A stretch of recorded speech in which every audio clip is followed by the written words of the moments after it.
이번에는 음운 변동, 음운 현상, 음운 변동에 대해서 이제 보도록 할 거예요. 일단 음운 변동은 총 4가지 종류가 있어. 4가지 종류의 변동이 있는데 교체, 그 다음에 탈락, 첨가, 그 다음에 축약. 자, 이렇게 4가지 현상이 있어요. 그 중에서 일단은 교체에 들어있는 게 제일 많거든요. 그래서 교체 위주로 먼저 하고 영상이 다음 영상으로 넘어가지 않을까 싶어요. 일단 변동에서 가장 중요한 것부터 좀 얘기를 하면 1번, 이거는 의문에 관련된 현상이다. 다시 말해서 발음하는 거예요. 발음하는 거기 때문에 기본 전제 조건은 발음만 하고 표기에는 반영하지 않습니다. 예를 들면 우리가 신라면이라고 하잖아. 신라면이라고 해도 그걸 그렇게 쓰지 않는단 말이야. 고구려백제 신라 할 때 신라라고 쓰진 않잖아. 그래서 발음은 하는데 표기하지 않습니다. 근데 예외적으로 이 부분이 이제 예외인 거죠. 예외적으로 몇 개는 발음도 하고 표기를 하는 경우가 있더라. 그러니까 기본적으로 다 발음에 관련된 이야기, 표기는 하지 않는다. 이게 첫 번째 조건이고요. 두 번째는 우리가 의문은 요렇게 따졌을 때 1번 초성에는 자음이 들어가고 2번 중성에는 모음이 들어가고 3번 종성에는 자음이 들어가거든요. 1번에 아무것도 안 쓸 수 있다. 자꾸 얘기하지만 이대건이라는 글자다. 이대건이잖아. 이대건이라는 글자는 음운으로 보면 이렇게 돼 있는 건데 맨 앞에 있는 이응은 사실 없는 거예요. 자, 받침도 이제 스펠링처럼 쓴 거, 영어 스펠링처럼 맨 앞에 있는 이응은 없는 거다. 근데 이렇게 우리가 표기를 하면 이게 1대건 같단 말이야. 그래서 오해가 생길 수 있으니까 여기다가 채워주는 것 뿐이다 라고 보시면 돼요. 그래서 맨 앞에 있는 이응은 기본적으로 없다라는 거죠. 자, 그리고 음운 변동은 기본적으로 소리의 경계선상에서 일어납니다. 기본적으로 소리의 경계선상이라는 건 예를 들면은 뭐 국밥이란 말이 있으면 국밥이란 말에서 이 국이라는 글자 안에서는 딱히 일어나지 않는다는 얘기예요. 밥이라는 글자에서 딱히 일어나지 않고 이 경계면 요 사이에서 일어나는 경우가 많더라. 그래서 국밥 해서 기억이 이 비읍에게 영향을 준다. 약간 요런 느낌으로 보시면 돼요. 그러니까 마찬가지로 표기 안 하고 발음만 그렇게 하죠. 자, 음운 변동 요렇게입니다. 뭐 어려운 건 아니에요, 많이. 일단 음운 변동을 공부하는 기본 마음은 이거를 암기하려고 하시면은 좋지 않아요. 그래서 사실 암기하려는 게 그렇게 많이 없어요. 우리가 국외음화 살짝, 된 소리 살짝 정도만 외워두시면 되고 나머지 부분은 이해하는 수준 정도로만 가도 좋을 것 같아요. 일단 첫 번째 교체입니다. 교체라는 건 소리가 다른 소리로 바뀐다라는 뜻이에요. 소리가 다른 소리로 이제 바뀐다는 뜻인데 뭐 중학교 때부터 너무 많이 이제 배워서 음절의 끝소리 규칙이라는 게 있어요. 이제 다양한 소리인데 음의 끝에 올 수 있는 소리는 오직 7개뿐이다. 아주 다양하게 외우죠. 예를 들면 뭐 가느다란 물방 울 이렇게 온다라는 건데 워낙에 뭐 많이 알고 계셔가지고 근데 이거를 한자로 쓰는 경우가 있어요.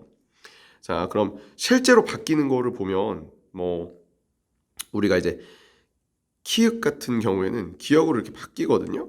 그렇죠? 근데 이응은 그냥 이응인 거예요. 사실 이건 이제 바뀐다고 보는 건 아니죠. 그래서 티읕도 디귿으로 바뀌니까 이거 바뀌는 거고. 근데 여기 보면은 이제 비읍은 그냥 비읍이니까 사실 바뀌는 건 아니에요. 그래서 사실 이제 바뀌는 것들이랑 좀 잘 보면 우리가 이 중에서 이렇게 바뀌어서 소리가 나는 건데 한자로는 평평한 파열음으로 바뀐다라고 해서 평파열 음화라고 하기도 해요. 그러니까 이건 내신에서 뭐 이렇게 했으면 이렇게 이제 들어가는 거니까요. 평파라는 말을 써요. 자, 어려운 건 아닌데 여기 이제 앞이라는 글자를 보면 비읍으로 바뀌었죠. 7가지로만 발음할 수 있으니까 옷도라는 글자를 보면 디귿으로 바뀌었죠. 이런 식으로 7가지로 바뀐다입니다. 뭐 진짜 세상 어렵지 않은 거예요. 자, 그 다음에 우리가 네, 그 연음 현상이라는 게 있는데 연음은 뒤에 들어가서 자음근 다순화란 탈락을 할 때 다시 한번 얘기를 좀 할 거거든요. 근데 이제 연음에 대해서 간단하게 또 마찬가지로 이야기를 또 하고 가도록 합시다. 일단 연음은 소리를 연달아서 읽는 거예요. 원래 자음근 그 음자를 끝으로 구식할 때 연음도 살짝 같이 하거든. 소리를 연달아서 읽는 건데 전혀 어렵지 않은 거예요. 자, 우리가 예를 들어서 꽃이라는 글자가 있어요. 그럼 영어 스펠링처럼 쓰면 이렇게 쓸 수 있어요. 근데 맨 앞에 있는 이응은 없는 거잖아. 그래서 발음을 할 때 우리가 꽃이라고 발음을 해요. 그래서 연음이라는 건 연달아서 읽는 거고, 지금 여기 변동된 게 있나요? 변동된 게 없기 때문에 변동 현상은 아니야. 발음하는 거죠. 변동 현상은 아닌데 일단 연음을 하려면 뒤에 오는 말이 형식 형태소여야 돼요. 형식 형태소는 조사나 어미나 예를 들면 접사일 수 있는데 그냥 형식 형태소면 안 되고 모음인 형식 형태소여야 돼요. 그러면은 그대로 이어서 읽어요. 꼬치처럼. 근데 그렇지 않은 경우가 있기 때문이에요. 그래서 이제 변동 현상이 일어나는 경우야. 이건 이제 변동 현상인데 우리가 연음을 할 때 뒤에 오는 말이 실질 형태소인 경우가 있어요. 자, 그러니까 쉽게 말해서 뜻이 있는 녀석이 올 때가 있어요. 이런 느낌으로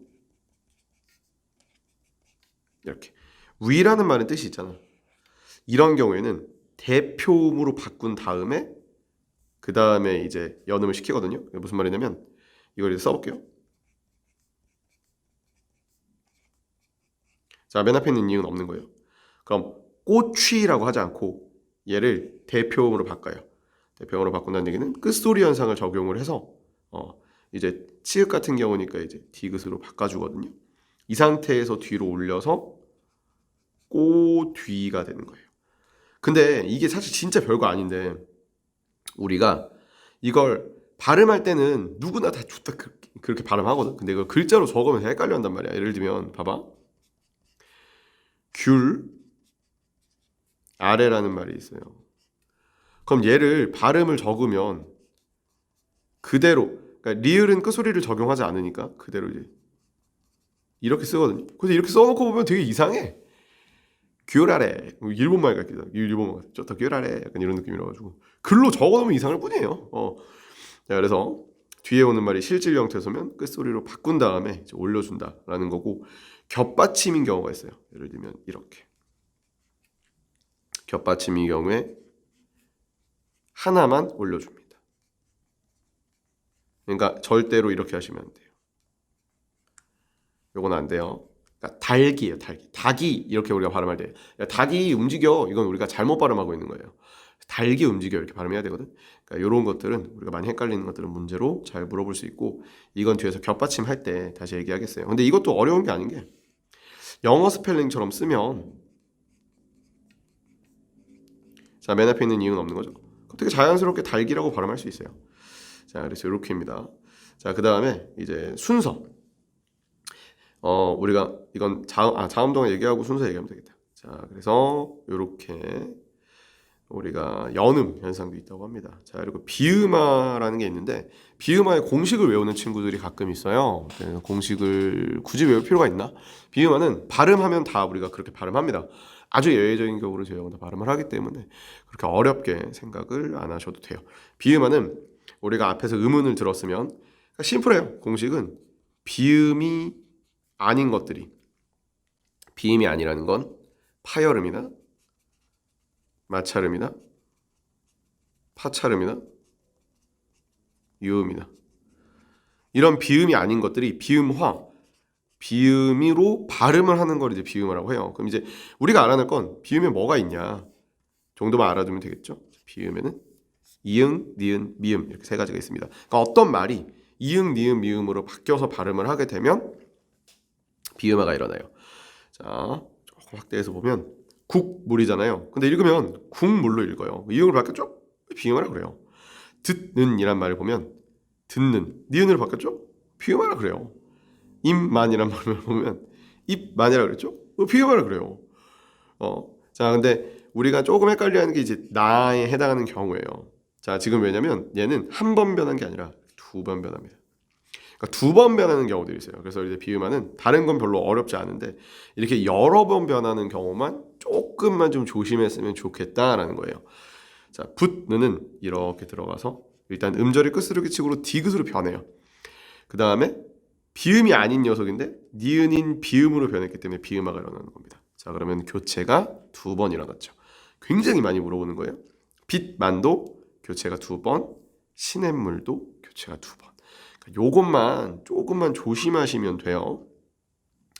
자, 그 다음에 그러니까 이제 표에서 보면 비음이 아닌 녀석이 이렇게 비음으로 변한다는 걸 알 수 있어요. 자, 그래서 비음화에서 꼭 하나 제가 알아주셨으면 좋겠는 건 뭐냐면 비음화라는 건 소리를 내는 위치는 똑같아요. 소리를 내는 방법만 달라지는 거예요. 자, 문제에서 이렇게 물어봐요. 자, 이게 지금 듣는이 된 건 비음하냐?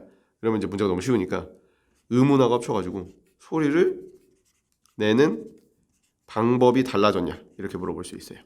그러니까 이제 비음하는 소리 내는 방법만 달라진 거예요. 위치는 똑같아요. 자, 근데 이제 좀 이따 국유화만 할 건데 국유화는 방법과 위치가 다 달라져요. 그래서 이런 식으로 좀 풀어서 의문하고 합쳐가지고 문제를 충분히 물어볼 수 있으니까 여기까지 좀 알아주셨으면 좋겠어요. 자, 그다음에 추가적으로 이제 비음화는 상호동하냐, 역행동하냐, 순행동하냐, 완전동하냐, 불완전동하냐, 약간 이런 느낌으로 좀 얘기할 수 있는데 요건 유음화까지 하고 얘기하는 게 좋을 것 같네요. 유음화까지 일단 얘기를 해볼게요. 유음화랑 리을의 비음화도 얘기를 해볼게요. 유음화는 진짜 이거 별거 아니에요. 유음이 아닌 녀석들, 그러니까 이제 뭐 예를 들면 비음이나 파열음이나 마찰음이나 파찰음이 유음으로 변하면 돼요. 근데 유음은 한 개밖에 없어요. 이렇게. 그래서 어떤 소리가 유음으로 변하면 그걸 유음화라고 해요. 그래서 지금 여기도 칼날인데 랄 리을로 변했죠.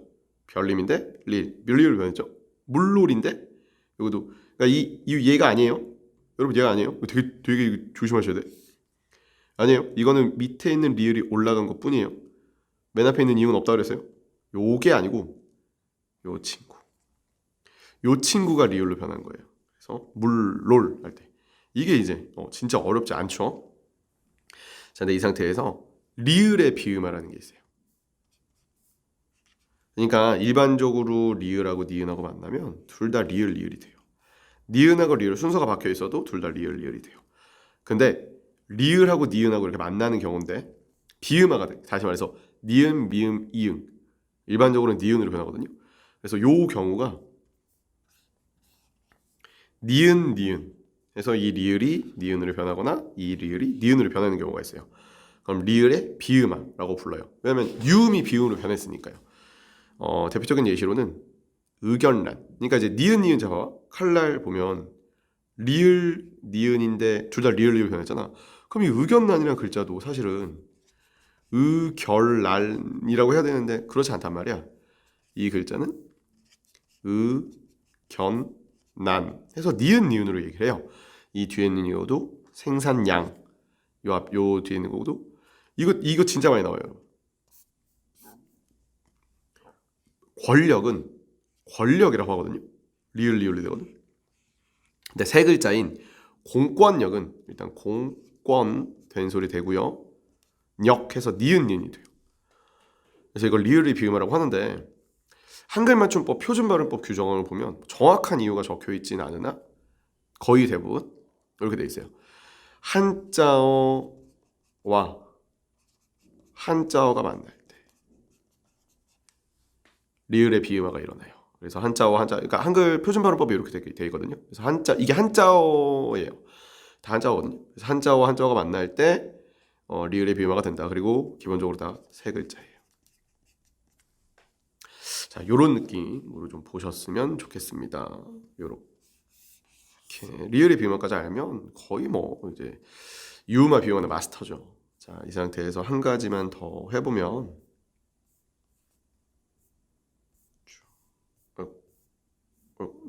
페이지를 추가해야 되겠네요. 자, 그럼 페이지 추가해서 이제 좀 더 디테일하게 물어봤을 때 뭘 물어볼 수 있냐면 이제 변하는 그런 순서. 그래서 이게 순행동화냐, 역행동화냐, 상호동화냐 이걸 좀 물어볼 수 있거든요. 순행동화는 우리가 말을 앞에서부터 뒤로 하기 때문에 앞에서 영향을 받아서 뒤에 게 변하는 경우, 역행동화는 뒤에 거 영향을 받아서 앞에 게 변하는 거고, 상호동화는 두 개가 다 동시에 변하는 경우를 얘기하는 거예요.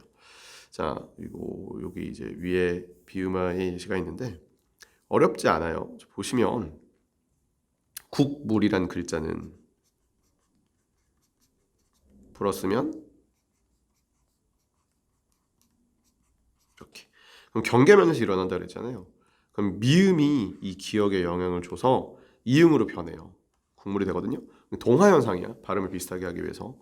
그러면 뒤에서 예시를 진짜 바보같이 들었네요. 자, 이거 이렇게 되면 이건 역행동화겠죠. 뒤에서부터 앞으로 가겠습니까? 제가 역행동화 예시를 먼저 들었네요. 뒤에서부터 앞으로 바뀌면 역행동화예요. 근데 칼날이라는 글자를 보면 뒤에 있는 녀석이 변했잖아요. 요 녀석이 앞에 영향을 받아 뒤에 게 변했잖아. 이걸 순행동화라고 해요. 그래서 우리 여기 있는 예시를 보면 이 친구는 이제 앞에 게 변했죠. 그럼 역행동화겠죠. 그렇죠? 그 다음에 뭐 여기 이제 내려와서 칼날 같은 경우는 이렇게 뒤에 게 변했죠. 순행동화란 말이에요. 그럼 얘도 사실은 이렇게 되니까 순행동화죠.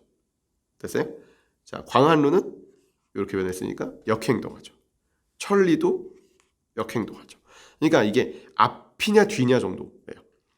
자, 근데 상호동화는 독, 립이란 글자이거든. 이 두 개가 다 동시에 바뀌는 거야. 그래서 독, 립이란 글자는 독립이 돼요. 그러면은 기역이 이응으로 변했고 리을은 니은으로 변했잖아요. 이렇게. 그래서 두 개가 동시에 바뀌면 상호동화다. 조금 더 이런 식으로 디테일하게 물어볼 수 있는 거고, 그 다음에 이제 추가로 물어볼 수 있는 건 이게 불완전 동화냐 완전 동화냐 이렇게 물어보는데 잘 물어보진 않아요. 불완전 동화는 바뀌었을 때의 두 소리가 다르게 생겼으면 이제 불완전 동화다. 완전 동화는 두 개가 똑같아지면 완전 동화다 이렇게 얘기를 하거든요. 뭐 예를 들어서 우리가 아까 좀 어려운 게 이제 이런 게 있잖아요. 빈만. 그러면 결국에는 끝소리로 한번 이제 적용됐다가 끝소리로 디귿으로 됐다가 그리고 니은으로 변하죠. 자, 그럼 니은 미음이기 때문에 똑같지가 않잖아요. 이건 불완전 동화라고 하고, 이렇게 신라 이렇게 되면 이거 완전 동화라고 해요. 그래서 완전 동화냐 불완전 동화냐 이렇게 좀 나눠서 보시면 돼요. 자, 여기까지가 유음화입니다. 자, 그래서 우리가 일단 비음화 유음화도 이제 잘 나오는데 순서나 바뀌게 되는 위치까지도 좀 잘 보시면 좋겠다입니다. 자, 국외음화하고 그 다음에 된소리 이모음 역행동화는 다음 강에서 얘기하도록 하겠습니다. 그리고 동화에서는 이게 순서가 있는데, 그러니까 이제 그 자음 동화, 이제 비음화 유음화에서는 순서가 있는데 음절의 끝소리 규칙이 먼저 일어나고 그 다음에 이제 동화가 일어나요. 예를 들면은 그러니까 좀 뒤에서 일어나죠. 놓는이라는 글자를 보면 일단은 히읗은 발음할 수 없으니까 디귿이 됐다가 동화가 일어나서 놓는 이런 글자가 나와요. 자, 그러면 음절의 끝소리 규칙 한번 나왔고요. 그 다음에 비음화가 한번 이렇게 나왔죠. 그래서 교체가 두 번 일어나는 거고, 조금 더 이 비음화를 디테일하게 얘기하면 거꾸로 바뀌었으니까 역행동화, 두 개가 똑같아졌으니까 완전 역행동화, 그리고 비음화라고 그랬으니까 완전 역행 비음화라는 말을 씁니다. 자, 자음군 단순화가 되는 경우가 있어요. 그러면 자음군 단순화가 되면 자음군 단순화가 먼저 일어나고 그냥 탈락이에요. 아직 안 배웠어요. 그리고 나서 동화가 일어나는데 뚫른이라는 글자는 일단 자음군 단순화가 일어나서 히읗이 사라져요. 이 상태에서 유음화가 일어납니다. 뚫른이라는 글자가 나오고, 그럼 자음군 단순화서 탈락 한 번. 이거는 교체가 아니라 탈락 한 번. 그 다음에 뚫른 이렇게 해서 이렇게 해서 이제 교체 한 번. 이런 거는 문제에서 되게 잘 물어보는데 뭐 1번 같은 경우에 교체가 2번 일어나냐, 교체 한 번에 탈락 한 번 일어나냐 이런 식으로 물어볼 수도 있고 2번 같은 경우에 교체가 2번 일어났냐, 탈락 한 번에 교체 한 번 일어났냐 이런 식으로 물어볼 수 있고 모의고사 형태에서는 이런 형태를 굉장히 잘 물어보기 때문에 전반적인 그러니까 변동을 한 가지만 너무 딥하게 알면 안 되고 전반적으로 어떤 것들이 있는가 크게 봤었을 때 교체 참가 추격 탈락을 구별할 수 있는 수준이 되면 돼요. 자, 그럼 여기까지.